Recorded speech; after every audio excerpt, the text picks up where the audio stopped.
Hello বন্ধুরা, নিয়েছি ফুলকপির ডাঁটা। এই যে ডাঁটাটা প্রেসার কুকারে সেদ্ধ করে নিয়েছি, 2 সিটি দিলেই হয়ে যাবে সেদ্ধ। আর নিয়েছি এই যে বেগুন,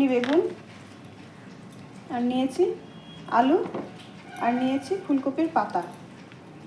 এই দিয়ে আজকে চচ্চড়ি করব। তার জন্য নিয়েছি হলুদ সর্ষে, আর নিয়েছি এই যে লাল সর্ষে, আর নিয়েছি একটা কাঁচা লঙ্কা। এটা এখন পিষে নেব। কড়াই গরম হয়ে গেছে, এখন সর্ষের তেল দিয়ে দিলাম। আমার তেল গরম হয়ে গেছে, এখন কেটে ধুয়ে রাখা আলুগুলো ভেজে নেব। যে কেটে ধুয়ে রাখা আলুগুলো এখন ছেড়ে দিচ্ছি।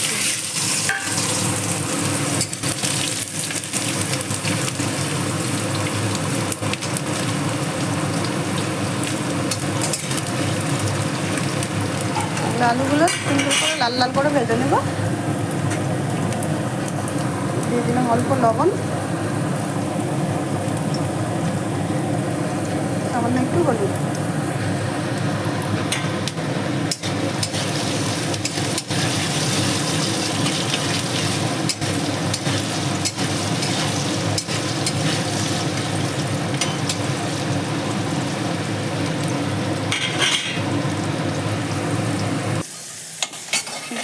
দেখুন আমার আলুগুলো কত সুন্দর করে ভাজা হয়েছে, একদম লাল লাল করে ভেজে নিয়েছি। এখন তুলে নিব এইভাবে তেল ঝরিয়ে।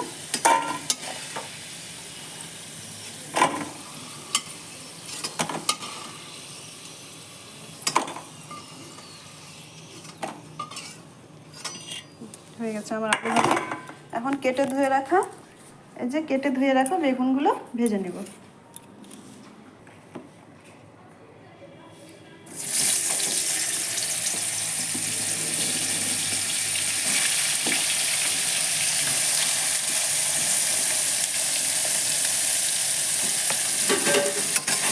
বেগুনগুলো ভেজে নেব সুন্দর করে। এই চচ্চড়িটা খেতে ভীষণ ভালো লাগে। আর এরপরে আর কোনো দিন ফুলকপির ডাঁটাগুলো ফেলবেন না এইভাবে রান্না করলে।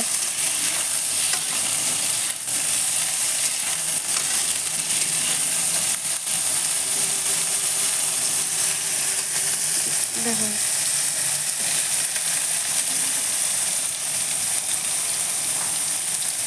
দেখুন কত সুন্দর হয়েছে। এখন ঢেকে দিলাম।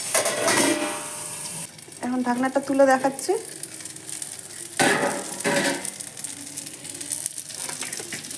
দেখুন আমার বেগুন ভাজাগুলো হয়ে গেছে, এখন তুলে নেব। আমি সুন্দর করে লাল লাল করে ভেজে নিয়েছি।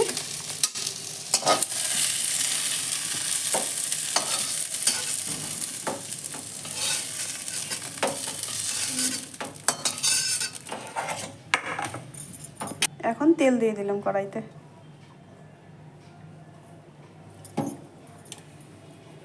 দেখুন 2টো তেজপাতা আর একটা শুকনো লঙ্কা।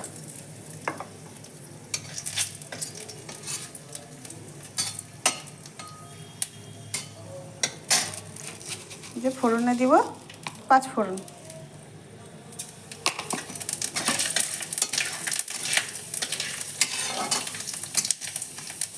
পাঁচ ফোড়নটা একটু লাল লাল করে ভেজে নেব।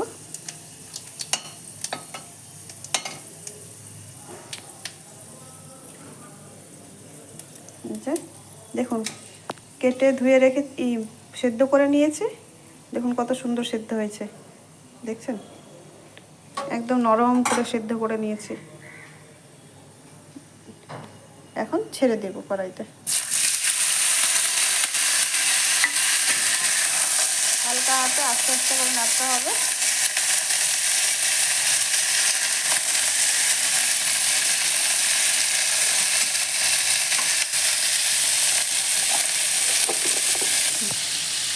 এই যে 1/2 চামচের সামান্য একটু বেশি লবণ স্বাদ মতো, আর 1/2 চামচ হলুদ দিয়ে দিলাম।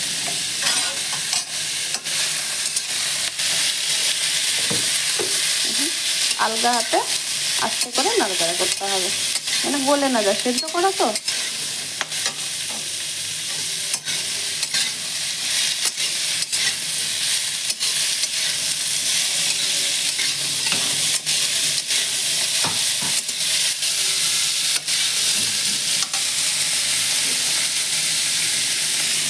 আর এদিকে এই যে ফুলকপির পাতাগুলো একটু চটকে নেব।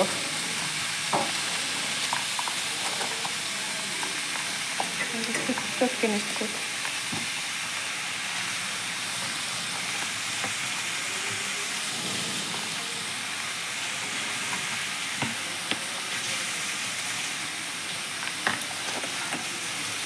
অনেক শক্ত বাবা, শক্ত পাতা, চটকানো যায় না। মা একটু লবণ দেবো তাহলে তাড়াতাড়ি হবে। একটু লবণ দিয়ে দিলাম। পাতাগুলো শক্ত।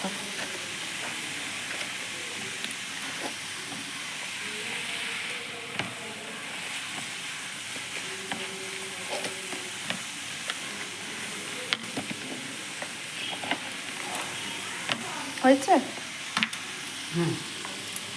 এখন দিয়ে দেবো।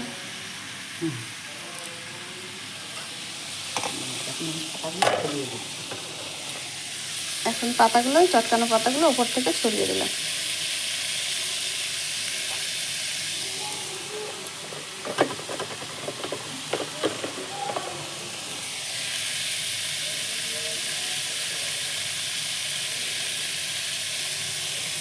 দেখি দেখুন, আলগা হাতে নাড়াচাড়া করছি।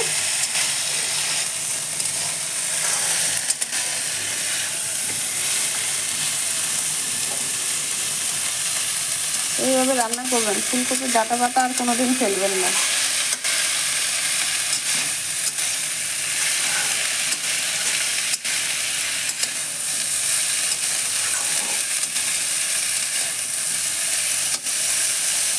সব কিছুই খাওয়া যায়, শুধু রান্না করার পদ্ধতিটা জানতে হয়। ভেজে রাখা আলু ছেড়ে দিলাম।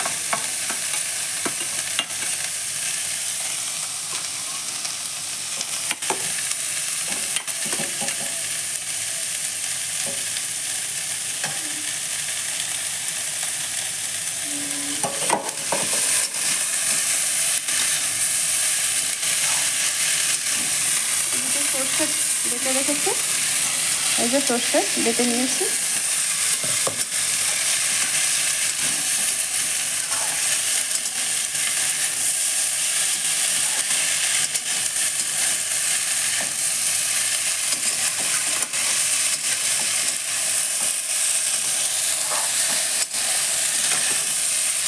দেখুন কত সুন্দর হয়েছে, দারুণ সেন্ট বেরিয়েছে।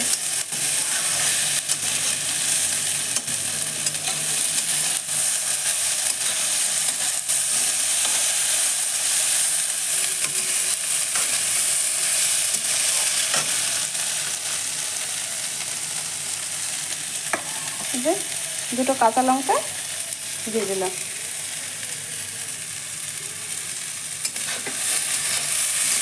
সর্ষে বাটা কাঁচা লঙ্কা দিলে ভীষণ ভালো লাগে চটকে খেতে।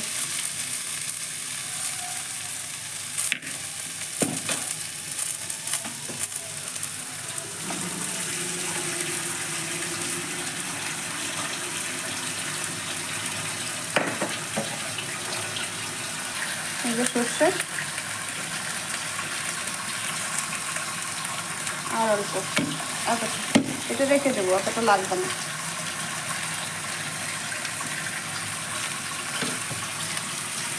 এখন ছেড়ে দিলাম।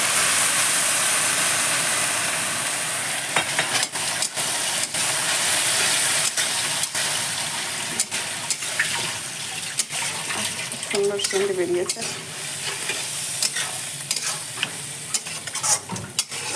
আপনারা কে কে কপির ডাঁটার রেসিপি খেয়েছেন অবশ্যই কমেন্টে জানাবেন।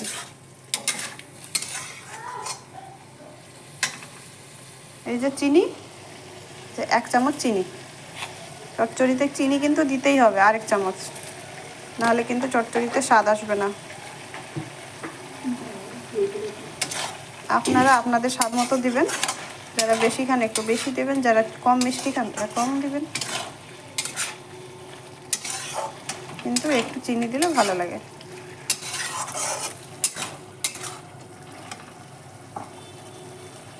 যে ভেজে রাখা বেগুন এখন ছেড়ে দিলাম।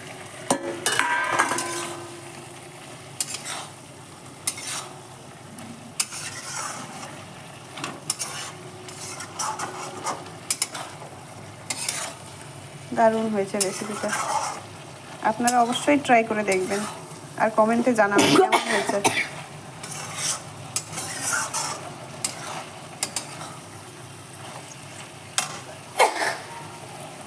এখন ঢেকে দিলাম, ঢাকনাটা তুলে দিচ্ছি।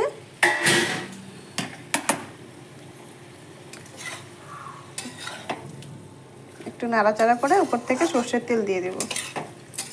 সর্ষে বাটায় যদি উপর থেকে সর্ষের তেল না দেন তাহলে কিন্তু স্বাদ আসবে না সর্ষে বাটার। কাঁচা সর্ষের তেল উপর থেকে দিয়ে দিলাম।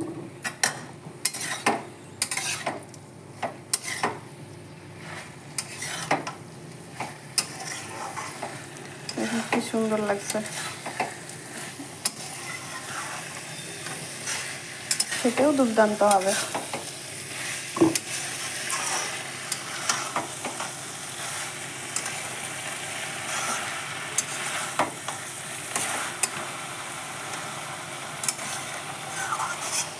কত সুন্দর করে তরকারিটা করা হয়েছে, একটাও কপির ডাঁটা ভাঙেনি, কিন্তু অথচ সব প্রত্যেকটাই সেদ্ধ করা প্রেসার কুকারে।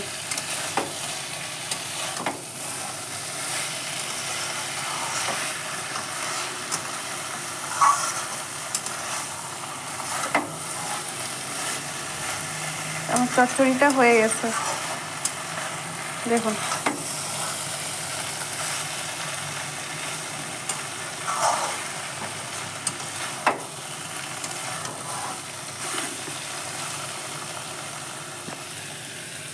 দেখুন আমার চচ্চড়িটা হয়ে গেছে, দারুণ সেন্ট বেরিয়ে গেছে।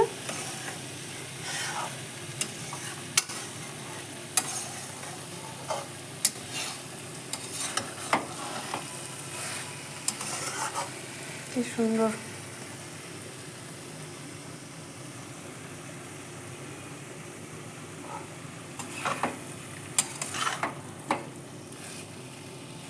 আমার চচ্চড়িটা হয়ে গেছে, এখন নামিয়ে দেব। দেখুন রসে কষে একেবারে তরকারি পারফেক্ট হয়েছে, তরকারিটা না চচ্চড়ি। এই যে গ্যাসটা অফ করে দিলাম, হয়ে গেছে। হ্যালো বন্ধুরা, আমার ফুলকপির ডাঁটা, পাতা, বেগুন, আলুর চচ্চড়িটা হয়ে গেছে। আপনারা একবার এই রেসিপিটা ট্রাই করে দেখবেন আর কমেন্টে জানাবেন কেমন হয়েছে। কে কোথা থেকে দেখছেন সেটাও জানাবেন। লাইক করবেন, শেয়ার করবেন, সাবস্ক্রাইব করবেন, সঙ্গে থাকবেন।